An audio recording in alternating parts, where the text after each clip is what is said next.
Hello and welcome everyone. So I'll be explaining problem A and B of the recent Codeforces round 712 DIV2.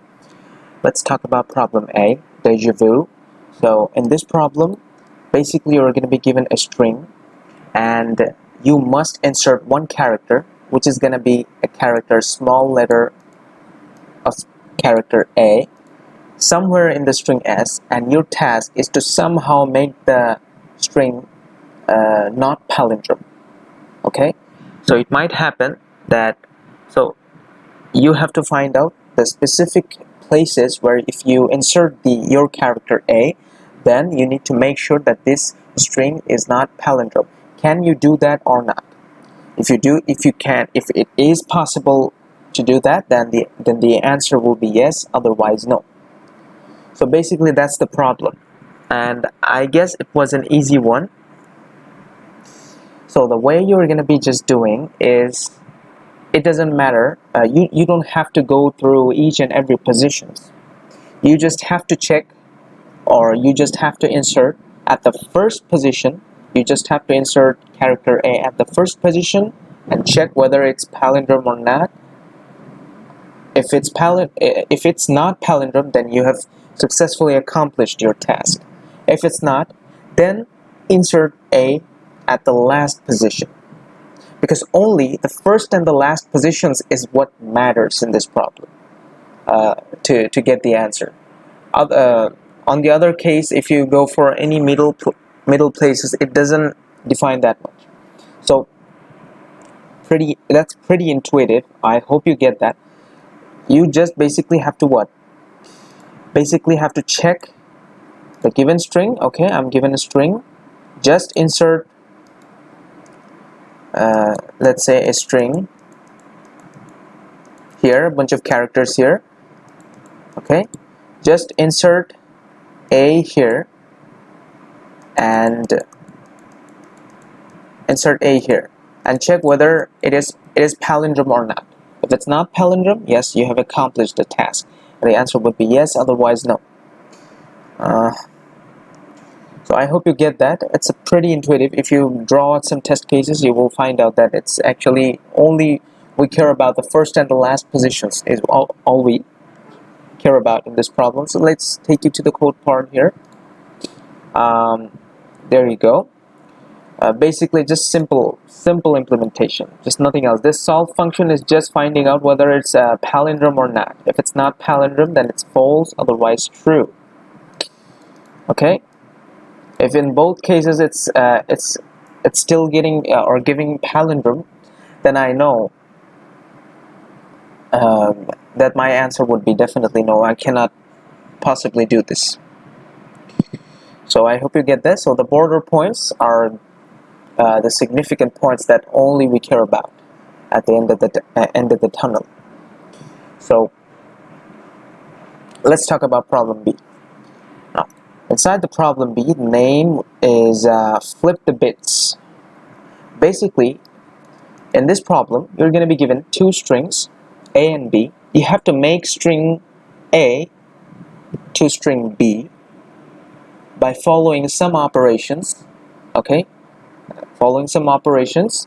You can either do that operations or not. It's up to you. You don't need to maximize or minimize the operations. You just have to make the string A to the string B. So in order to make the string A to string B, you have to follow the operations. What is the operation? Now the operation is quite interesting. Let me explain you with this example here.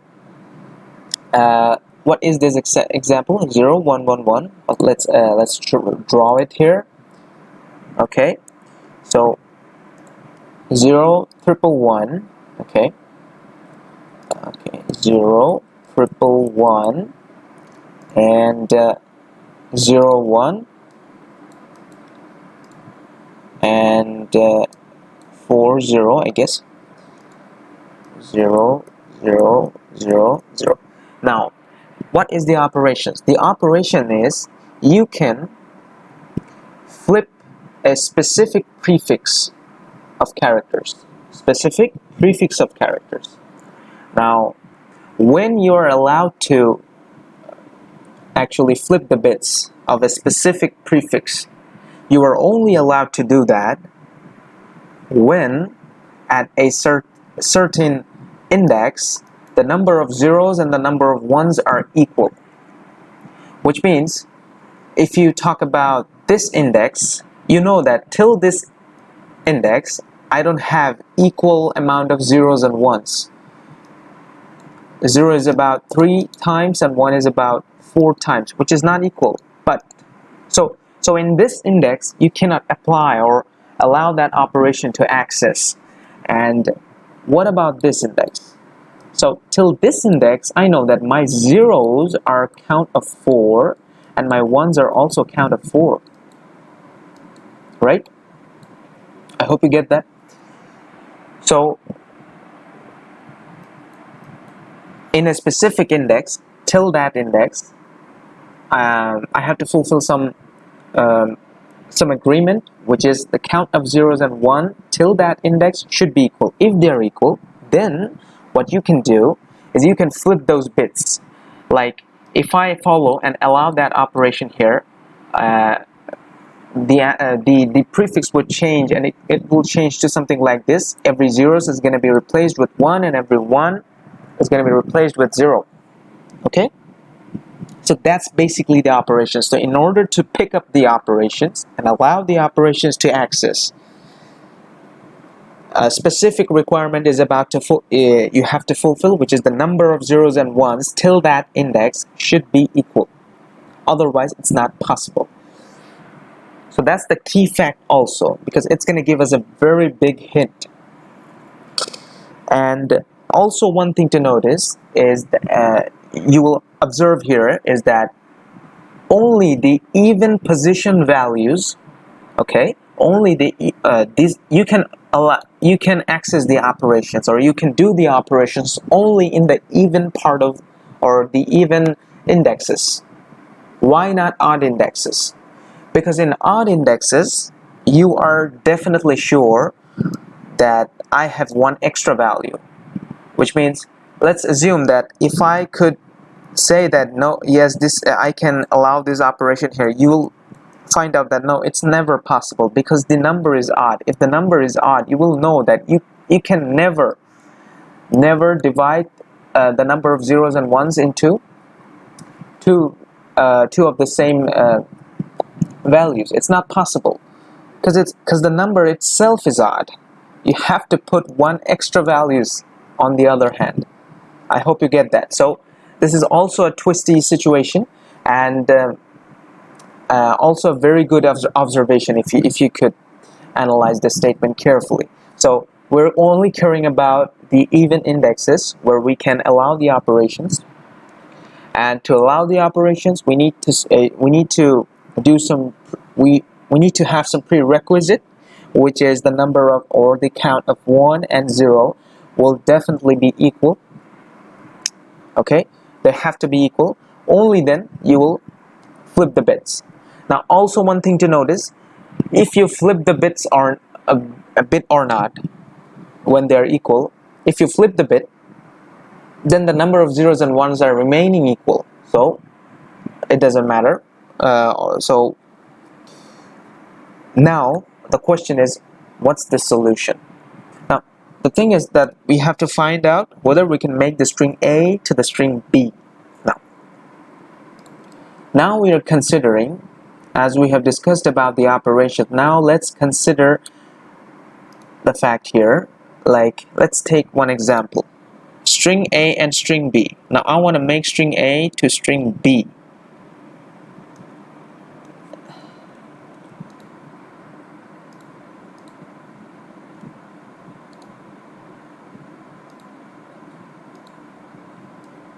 Okay, so what was the, okay, 0 1 1 1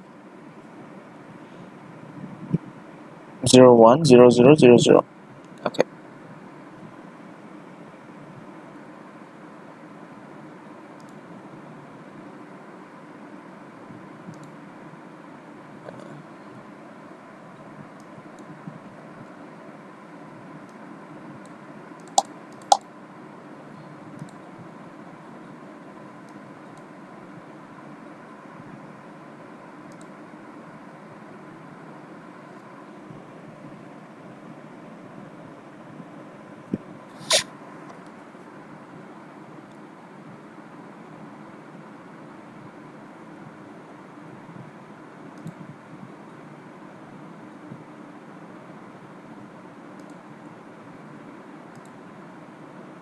Oh boy, come on, don't lag. Okay, let me explain you here. How did I go for the approach? Now, the main thing is, or what are the steps that we can do?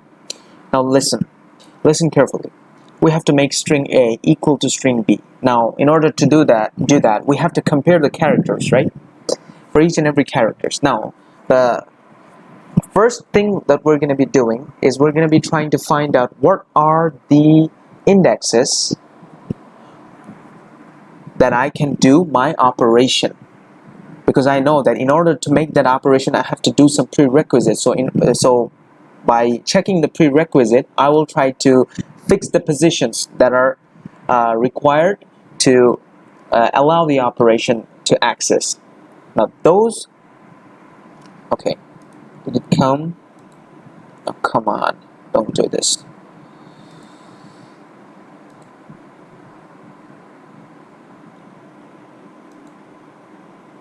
Oh man, it's lagging. Let's get to paint. Come on, don't do this.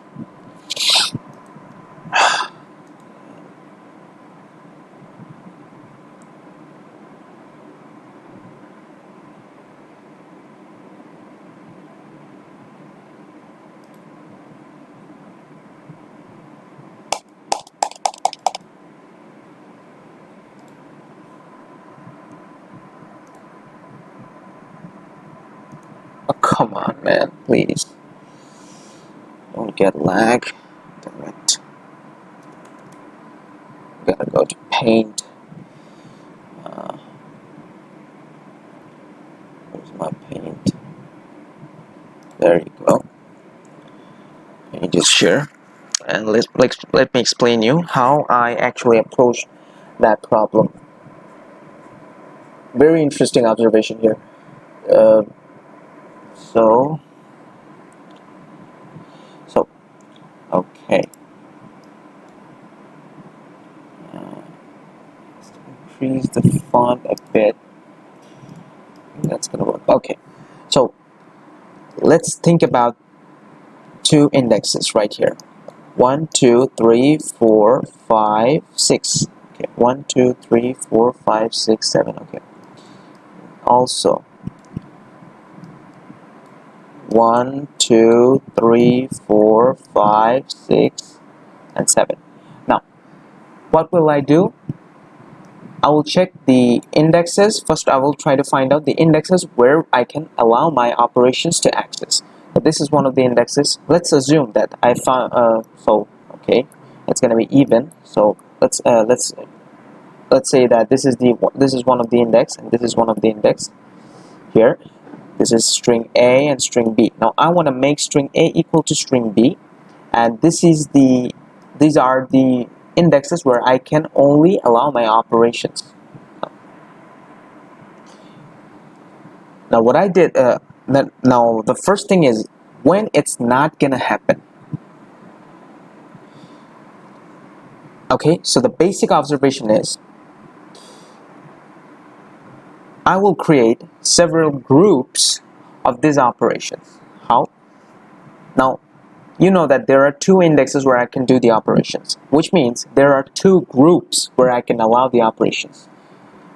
First group will be this part, second group will be this part. If there are more of indexes like that, I will make specific groups like that. How is this groups gonna help me? First of all, in one additional case when the answer is no, is like you just imagine that I'm allowing these operations, right, to this prefix. Now, when it's not gonna give me the correct answer, you will know that if each and every groups like this, each and every groups like this, and their indexes, every indexes, and if I compare them to the indexes with my string B, and if all of them are equal or all of them are not equal, I will consider it as my good group or better group. But if something like this happens, let's assume that if here AAC is one string and AAC is another string, and I know that they are equal, so I don't have to do anything. But if there's something like this, AAC, and here comes B, B, D, this is also a good part. Why it's a good part? Okay, sorry, the string will be either 0 or 1, right? I think I did a mistake here. Let's assume here 0, 0, 0, and here let's assume 1, 1, 1. Now this is all unequal, okay? All unequal. If all of these particular smaller groups that I've created, if all of their members gets everything of that particular substring, if that particular substring is fully equal or fully not equal, then it's going to be good for us. But if it mixes with inside here, if it mixed up, then some of the values, like some of the values get equal and some of the values are not equal. Inside those two small groups, if that situation or circumstances occur, then you will never get the answer. Why? Because you know that this is my group and I have to allow my prefix, so each and every value will be flipped. No matter what happens, it has to flip, right? So we're only care about those groups where everything is not equal or everything is equal. We're only caring about that. If any group comes to be something like mixing, some values are equal, some members are equal, and some members are not. Something like this. If this, let's give an example. If this is 0, and this is, let's assume 1. Let's assume this is 0, and let's assume this is 0 and 0 and 1. Now you know that this is equal, but this is not equal, which is a mixed up thing. Okay, and we don't want that in order to make B, because if that happens, then you're definitely sure it's not going to happen. You cannot make A to B, because you know that you are doing that specific terms of operations. Similar case goes to each and every these small groups. Okay, so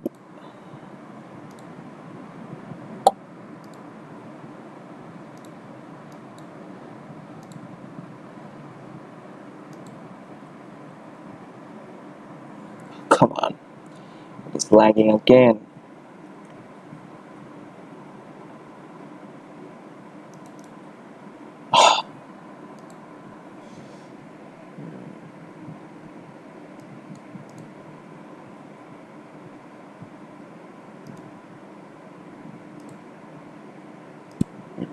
Okay, so at the end of the day, what we have, assume this is one index, and here another index begins.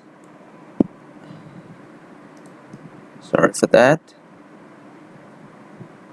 Let's assume that this is one group, small group of what I was talking about. Okay, this is small group. This is, let's say, group A, group B, group C, and group D.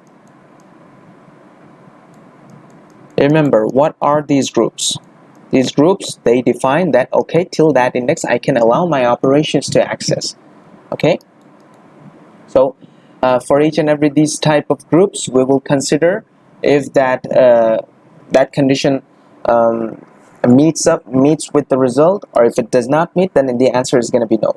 Okay, now you are sure that if these groups, they become some characters where everything is not equal or everything is equal, just these two conditions, if they meet these conditions, you are fully bound that you're gonna make sure that you can make A to B. You will definitely gonna make it, because if you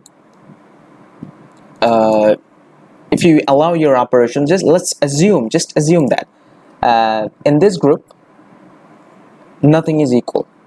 Now you can do a flip operation and make everything equal. Assume that, okay, I have made everything equal. But now when you did that, If this group, if it was already equal, then it becomes not equal. Then you know, okay, no problem, I can allow another operations to make it happen. I don't need to maximize or minimize the operations. I hope you get that. Okay, so that's the basic part. You'll divide it into the parts or groups, where each and every groups you will see that everything is equal or everything is not equal, comparing to the string B. Now, also another additional thing you have to look for. Not only these groups that you have to check, but also another additional thing, which is you have to understand where does this group ends, because it will not happen to every index. Not every index is gonna be like you like number of zeros and number of ones are equal. Okay, so this is my member. No, it might happen. I'm referring to that part. It might happen, okay, you have found out your groups, okay, no problem, like that, like tick tick, and this is the final suffix part where there is not a single index that you have found. It might happen, not a single index you have found that measures the condition or prerequisite to allow that operations to access. So this is the extra part. So what you will do additionally is that you will try to find out what is the last index of my last operational group, which means the reverse flip operations group last index. Now let's assume that that index is ID of this group. What I will do is, okay, for this, yes, of course it's true. If it's equal to the last index, then I know absolutely the answer is going to be yes. If it's not, now for the rest of the index, I will make sure and check whether everything is equal or not. If everything is equal, then the answer is yes. If some values get not equal, comparing string B, answer is going to be no. So this is the final part, and that's how I actually did this problem. I hope I made you understand that. Let's take it to the code section here. There you go, the code section. Here actually this if condition, inside this is if condition. I'm actually checking whether for n equal to 1, if n equal to 1, if a equal to b, then the answer is yes, otherwise no. And this is the fun part here. Inside this loop, I am actually trying to figure out what are my groups. So the number of zeros and the number of ones, counting on, and also how many cases where AI equal to BI and AI is not equal to BI, also their count. When CNT1 equal to CNT2, which means the count of 1 is count of 0, which means I have found out one of my practical options where I can allow the operations to access. Okay, so this is what I'm doing, and this part here, C1 and C0, is actually referring for each and every small group of index how many of these values get equal to how many of these characters gets equal to the string B character, and how many of these string characters does not get equal. So C1 is actually referring equal, and C0 is not actually referring not equal. And this part here, CNT0, CNT1, is actually referring the position where I can follow and process and manipulate the operation. Okay, I hope you get that here. And this is the last index, my group's last index. You could refer. Okay, and because this index is definitely needed. Because after that, it might happen that my last group is not the last index. Last group's index is not the last index. It might happen. So for the rest of the characters, I need to make sure that they are equal, because if they are not equal, then the answer is going to be no, like this. Okay, I hope you get that. This is checking the rest of the part which are not included in my operation accessibility. Okay, so I hope you get that. And